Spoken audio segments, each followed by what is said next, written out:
आणि यानंतर थेट विधानसभेत जाऊया। देवस्थानच्या जमिनीसंदर्भात चंद्रशेखर बावनकुळे सुद्धा बोलतात। फ्री होल्ड करायचे, पण करताना मात्र काही अटी टाकल्या, म्हणजे त्याचं विक्रीपत्र असलं पाहिजे, हेच असलं पाहिजे, ते असलं पाहिजे। आपण काय म्हणतोय की नमुना 8 मध्ये एंट्री आहे ना, गावठाणामध्ये आहे ना, मग दुसरं डॉक्युमेंटची गरज नाही। नगरपालिकेमध्ये 43 आहे ना, 43 नुसार मालमत्ता करात त्याची नोंद आहे ना, मग तुम्ही आता 400 वर्षापूर्वीच्या जुन्या गावठाणाला भाडेपट्टा मागाल, तुम्ही त्यांना रजिस्ट्री मागाल, त्यांना वेगवेगळे त्या ठिकाणी नियम लावाल, तर हे कधीच होऊ शकणार नाही।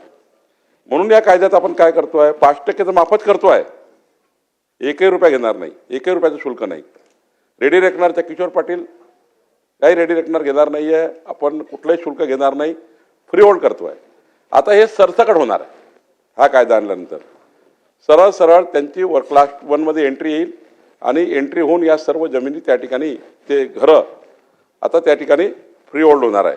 आणि त्यामुळं हे डॉक्युमेंट आणा, ते डॉक्युमेंट आणा, ते 1 वर्ष प्रोसिजर, मग तहसीलदारकडे चक्रा मारा। आता सरळ मालमत्ता करामध्ये त्यांच्या नावाने एंट्री होणार, एंट्री आहेत पण क्लास 1 होणार, तो मालक होणार। आणि त्यामुळे याच्यामध्ये काही आडे वेगळे घेतले नाही। या मधल्या काळामध्ये थोडा हात आकुडता घेत बिल आणले, कायदे आणले। कायदा असा आणला पाहिजे ज्या कायद्याचा उपयोग दुसऱ्या दिवशी झाला पाहिजे, कायदा मंजूर झाल्याबरोबर त्या कायद्याचं इम्प्लिमेंटेशन झालं पाहिजे, असा कायदा करण्याची गरज होती। आणि म्हणून 70,000 घरांना आज या ठिकाणी त्यांचे घरं त्यांच्या नावानं करून देण्याचा हा या ठिकाणी निर्णय होतो आहे। त्या ठिकाणी अध्यक्ष महोदय, माननीय विजय वडेट्टीवारजींनी सांगितलं की नमुना 8 आहे पण मालकी नाही। आपल्याला एक पुन्हा या सभागृहात कायदा आणावा लागणार आहे की राज्यातील नमुना 8 जे गावठाण आहेत, गावठाणाच्या आतमधल्या जमिनी काही सरकारी दाखवल्या, काही दाखवल्या। नमुना 8 ज्यांचा आहे त्याकरता एक वेगळा कायदा आणून ते फ्री होल्ड करणे, मालक करणे गावठाणामधील लोकांना, याच्याबद्दलही आपल्याला त्या ठिकाणी सूचना वडेट्टीवारजींनी दिली, त्याबद्दल आपण विचार करणार आहोत।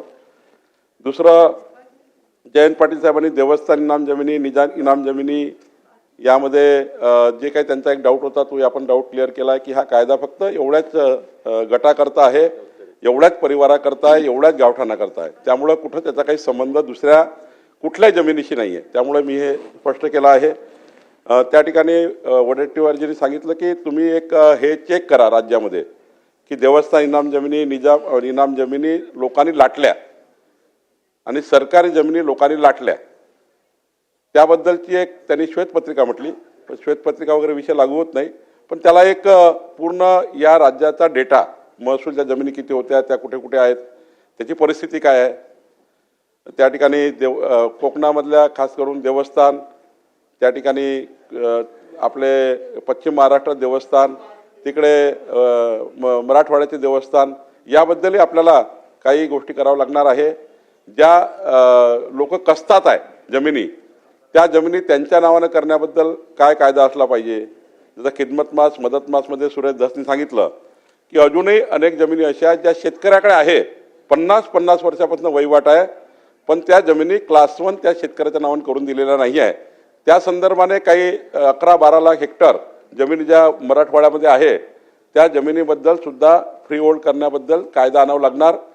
पण त्यामध्ये काही लिटिगेशन आहे कोर्टाचे, ते कोर्टाचे लिटिगेशनचाही विचार करून त्यामध्ये आपल्याला सुरेश धसजी, आपल्याला जो 11-12 लाख हेक्टरचा प्रश्न आहे तोही एक प्रश्न सोडवावा लागणार आहे। जयंतरावजी, आपल्या पश्चिम महाराष्ट्रामध्ये देवस्थान इनाम जमिनी जे आहेत ते काही लोकांनी जे बदमाशी केली आहे ते कोर्टात लिटिगेशन आहे, पण 4.5 लाख हेक्टर जमिनी अशा ज्या लोक कसतात आहे 50 वर्षापासून, अजूनही देवस्थान लागलेलं आहे।